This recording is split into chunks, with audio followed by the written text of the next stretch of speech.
muraho neza nanone bakunzi ba AL55 TV show, twongeye kugaruka kubagezaho inkuru ya mama Ewana. Niba utarayumva Ewana, waracikanwe cyane rwose, wacikanwe n'agakuru keza kandi karyoshye. Rero wowe kola subscribe kugira ngo n'ubutaha n'igisohoka, ni inkuru isohoka buri gihe, buri hashira umunsi umwe undi gasohoka. Niba utarayumva rero, niba ari bwo bwa mbere, we kora subscribe kugira ngo notification izajye kugeraho ko yasohotse. Rero duherukana wa mukobwa wacu Jane ari kwa muganga, ibintu bimeze nabi kubera abari kumubwira ngo wikuramo inda, akibuka n'ukuntu yafashwe ku ngufu ariho nyine uwo mwana cyangwa se iyo nda yagiriyemo, akibuka ukuntu ubuzima bwe bwangiritse, akibuka nyine ibintu byose yagiye acamo n'ibiki byose byamunaniye kubyihanganira. Rero biza kurangira ameze nk'umuntu utaye umutwe, utaye ubwonko, nyine yamera nk'umuntu ugiye gusara. Turibuka ko na muganga yari yaje akavuga ngo byanga binoga bishobora kuza kumuviramo ikindi kibazo gikomeye cyane ku buryo nyine ashobora kuba nyine yasara nyine, cyangwa se ubwonko bwe bwananirwa kubyakira, nyine bikamutesha umutwe. Rero ubwo ngubwo uko mubyibuka, aho ngaho twasoreje, muribuka n'ibyabereye muri ya ndege. Ese ya ndege yo yaje kuboneka, ese byaje kugenda bite? Rero tugiye gukurikirana akandi gace, ariko noneho iki gice cyo kiragaruka noneho nyuma y'umwaka n'igice Jane ari kwa muganga, cyangwa se na ya ndege, nyine byabaye nyuma y'umwaka. Ubwo twe tureta dutangira, hari ukuntu ushaka kumva inkuru ukumvira gucanze, ukumva nyine harimo ibintu tumvishe neza. Niba wibuka ibyabereye kwa muganga, niba wibuka ibyari biri mu ndege, ubwo noneho tugiye gutangira hashize umwaka ibyo byose bibaye. Ubwo rero nyuma y'umwaka twatangiye, hari akana kari mu muhanda, akana kari mu muhanda, nyine mu muhanda mu rwagati, kari kugenda nyine kari aho ngaho, nyine karyamye aho ngaho mu muhanda. Ntabwo tuzi ngo ukana nakande, ntabwo tuzi ngo bimeze bite. Hari hashize umwaka n'igice, noneho akana nyine nakana kajya gukambakamba, nyine karacyari gatoya, karajya gukambakamba. Ubwo rero mu gihe kari aho ngaho, twagiye tubona Jane nyine Iwana yabaye umudamu, nyine ubona nyine arasa nabi, bitaka iki byose. Ubwo aza yirukanka cyane, akigera aho ngaho, akana nyine umuntu ahita agafata, ahita agaterura. Tugiye tubona ni wa mukobwa, ni wa mukobwa Nyambo yahise agafata. Mu kugafata ubwo ngubwo Jane nyine amwirukanka inyuma, za Nyambo nawe ahita yirukanka, nyine ahita amujyana. Mu kumujyana Jane yagiye amwirukankaho, nabundi nawe nyine agerageza uburyo bwose nyine ari bushyiremo akabaraga. Aragenda nyine ahita agera mu rugo, nyine ubwo na Jane nawe yinjira mu rugo. Arangije akimara kwinjira barafunga nyine. Noneho nyine arangije akimara gufunga, ahita amuhereza umwana wiwe. Noneho mama wa Nyamba ahita aravuga ati, nanone si biracyari kwa kundi. Ati mama, urabizi ko ari Nyamba, mama urabizi ko nta kundi kuntu nakwinjiza Jane hano, nta kundi kuntu yakwinjira muri uru rugo uretse kumutega umwana wiwe. Umwana we niwe wenyine yumva, niwe wenyine abasha kumva, niwe wenyine utuma nyine byibura agarura ubwenge, niwe utuma nyine byibura yibuka gutaha. Ubwo rero tuba tugomba kumutega umwana wiwe. Ati ariko se, noneho mama wa Nyamba aramuga ati ariko se umunsi umwe wazagenda uri kwirukankana nawe ukabugushije nk'umwana, bizagenda bite ko numva nabyo biri muri risk?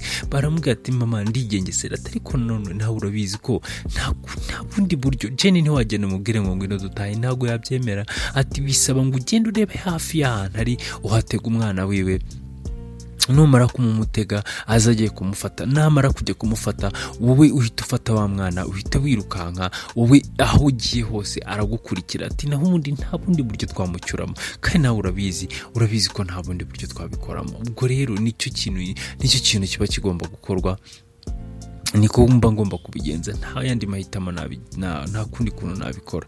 Noneho mama aravuga ati basi mwana wanjye ujye wihangana kuba narazanye Jane hano nyine bikaba bikugora. Noneho nyambara avuga ati mama ntukagigira ikibazo, Jane ngiye mufata nka mukuru wanjye ntigeze ngira ati byibura nabe no kuba urabona ko Jane kuba ari hano ntagukirirwa ushikagurika nyine nawe byagwaye agahenge. Ubwo rero nkuko nyine byagwaye agahenge, nkuko nyine nawe usigaye uba wishimye, nanjye ngomba kwishimira nyine Jane kuko hari ikintu yakoze mu buzima bwacu, hari ikintu yahinduye mu buzima bwawe, hari ikintu yahinduye mu buzima bwa mama. wirirwaga wataye umutwe, wirirwaga utazi ukuntu umeze, najyaga nkumva turishimye, cyangwa se njye n'abacuti banjye baje kunsura nkajya kumva nkumva urarize. Ubu ngubu ntibikibaho. Ubwo rero nanjye nagakwiye gushimira Jane rero ni ugutuma umwana we aba ameze neza, kandi nawe nkamwitaho uko nshoboye. Ahubwo reka ngende njye gushaka uburyo mwoza, dore yaba yanahindanye abasa nabi, reka njye gushaka uburyo nawe mukarabya. Byibura ubu ngubu nawe ari gufata umwana we neza, ari kwita ku mwana we, byibura wenda twanashima Imana ko mu bintu byose bibaho ikintu kigerageza kumukipinga kama cyangwa se kigerageza gutuma tuza ari umwana wiwe. Rero reka njye gushaka uburyo mbitaho nyine ndebe ko byibura yakongera agasa neza, tukamugaburira akaryama. ubwo ibyejo nyine tuzabibara tubibonye, nyine niko bimeze. Ubwo rero Jane nako Nyambo yaragiye ajya kwita kuri Jane. Kujya kwita kuri Jane mama yasigaye aho ngaho aravuga ati mana yanjye mbabarire kandi warakoze umbabarire kuba naragerageje guta umwana wanjye, kuba narataye umwana wanjye, ariko nanone mana warakoze kuba byibura aka kanya nyine byibura warampaye undi mwana wo kurera, warampaye undi mwana wo kwitaho. Yega aka kanya biratandukanye, ariko mana niba ari n'igihano wampaye, reka nzagikora neza kandi nzagitsinda. Ku rundi ruhande rero tugaruka kuri mama wa Nsabi na Nsabi bari mu rugo, bari kuvuga biteguye ko hari umwana wabo nyine wundi bari bajyanye ku kibuga cy'indege, bari kuvuga ati ewana byanga binoga agomba kuza, araza vuba. Ni ukujya kumutegerereza ku ndege, ntabwo kumva ukuntu mukumbuye. Igihe cyose cyari gishize hafi imyaka igera kuri 2 igera kuri 3 tutamubona, tutazi ngo bimeze bite.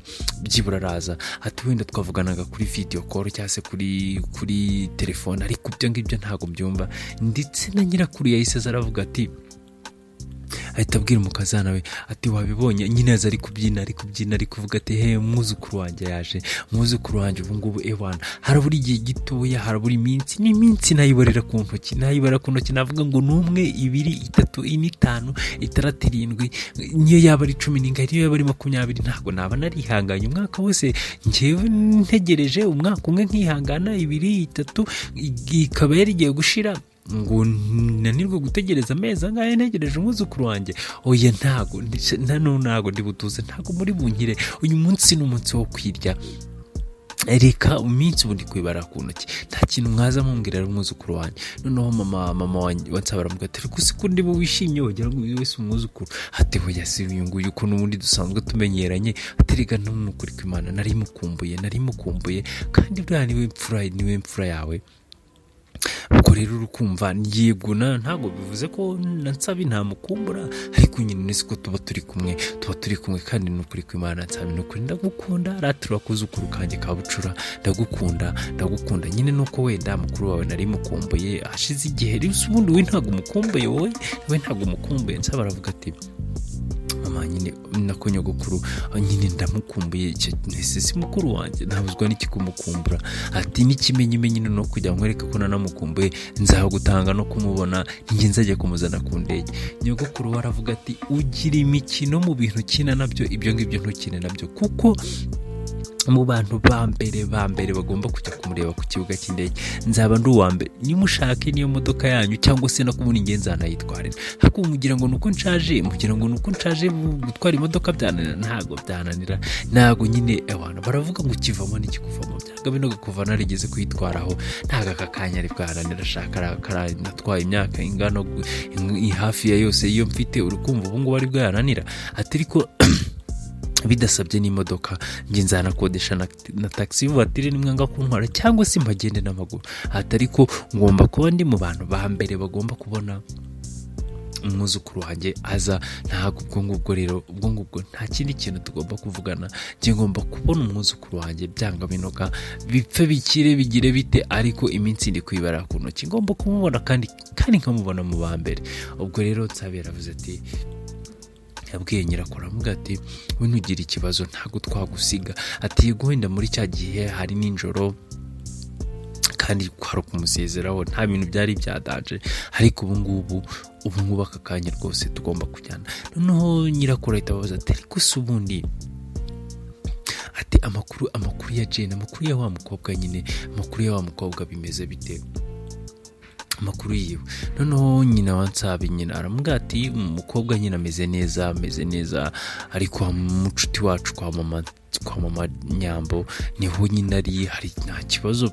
Urabizi ko nyine aribo twahaye uburenganzira bwo kuba bamufashe nyine babana nawe, cyane ko nyine uriya mubyeyi nawe bamufata nk'umwana wiwe, kandi nabo ni inshuti yabo, kandi n'uriya mukobwa nawe ni nk'umwana wacu. Isaha dukeneye yose tujyayo tukamureba, kimwe n'uko nawe bikunze nyine dushaka uburyo tumugeza hano akaza akanadusura. Yego nyine nubwo rimwe nyine arasara agata umutwe ukabona byanze burundu byajaguye, ubundi nyine ukongera ukabona ameze neza, ariko nyine biriya nta nubwo tuzi niba bizanavurwa, nta nubwo tuzi niba bizagenda gute. Ati icyo kiriho nyine nuko nyine tugomba kujya tumuba hafi. Ariko kwa muganga nyine batubwiye ko wenda igihe runaka bishobora kuzakira, kandi nubwo wenda tutazi ngo bizakizwa n'iki, ariko igihe runaka bishobora kuzakira. Rero ubwo ngubwo n'ubundi ni bya bindi nyine wenda araza agakira, ukaba yamara nk'ukwezi, amezi 2, 3 yarakize ari umuntu muzima, ariko yakongera gutekereza cyangwa se kagatroma kaza akongera nyine akaba kuriya nyine. Ati ubwo rero tugomba kujya tumufata uko tumubonye nyine, uko tugomba kujya tumwitaho. Niba nyine arwaye bigarutse tukamenya uko tumutwara, niba nyine yongeye kuba muzima nyine, ubwo nuko nyine tugomba kubyakira. Ariko ubu ngubu muri iki gihe nta nubwo binameze neza, byo bambwiye ko byongeye gusa n'ibijagura, byongeye gusa n'ibikomera. Ubwo rero ikigaragara cyo nuko wenda ku bantu tutaherukanaga kuri no nshuro nyine, ikigaragara cyo nuko Jane nyine agira ibibazo byo kurwara mu mutwe nyine, bitewe n'igihe, wenda bitewe nuko bimeze, akongera akageraho akaba muzima. Ni kwa kundi nyine bari kutubwira ko ashobora kuba muzima wenda nk'amezi 3, wenda hagashira icyumweru akarwara akongera akaba muzima. Nyine kondisiyo ye igenda ihinduka uko bwije ndetse n'uko bukeye. ubwo rero nibyo nyine kwa Nyambo, nako kwa Nsabi ndetse na mama Nsabi ndetse na nyirakuru wa Nsabi bari kuganiraho, nibyo bari kuvuganaho. Ubwo rero tugaruka ku rundi ruhande kwa wa muhungu wacu Arisudi. Yageze mu gihugu arameze neza, noneho nyine ntabwo tuzi ngo byaje kugenda bite mu ndege, byaje kugenda bite. Twe icyo tumubona nyine nuko ari aho ngaho ari kumwe n'umuryango wiwe, bari kumubaza se wowe nyine ukiri mu ndege wumvaga bimeze bite? Noneho Arisudi akavuga ati njye numvaga neza nyine byarangiye, twumvaga byarangiye, twese twari twataye icyizere. Hatari ubu ngubu nta kuntu wakumva ko njyewe ari njye ntwari njye natabaye indege, njye ndarenze mani ntimukamenyere. Ati njyewe ndifata nkavuga ngo ni umuntu ubu ngubu nyine niyo yumve ngo niyo nsubiye muri US, niyo nsubiye muri Amerika abantu bamfata nk'umuntu wibona we danje tabaye nyine njye natabaye indege rega ntimugire ngo kandi ubwo mumbona mukabona nyine ndi umuntu uri aho ngaho usanzwe njye natabaye indege yari igiye kugwa yari yabuze yaburiwe irengero abantu magana ngahe bose bari barimo njye nabatabaye yo bataza kumbona ntago bari kuba bakiri bato ubu rero nubwo bwose bari baranyirukanye ariko mparwa nk'umuntu watabaye indege ati ubwo ngubwo rero ibana mugomba kuntinya. Twagarutse rero kwa mama Nsabi nako kwa mama wa Nyambo, ubwo bari aho ngaho turabona Jane nyine asa naho byongeye kugarukamo nyine yongeye kugarura akantu kazima. Noneho mu manyambara avuga se bimeze bite mu makuru yawe, uri kumva umeze ute? Noneho Jane aramuga ati meze neza ati kandi ikindi ndi kumva noneho najya ku kazi ndi kumva meze neza. Ati yego nyine hari igihe bigiye bitagenda neza ariko aka kanya ndi kumva meze neza najya ku kazi. Nyine uko twabyumvishe Jane mu gihe kimwe aba ameze neza ikindi akaba ameze nabi, biterwa ubwo birashoboka ko wenda yagize agatroma gake ari bwongera gusubira muri bya bihe. Nta kundi rero andi amatsiko usigaranye azashira uretse gukurikirana kandi gace ko butaha. Murakoze nawe.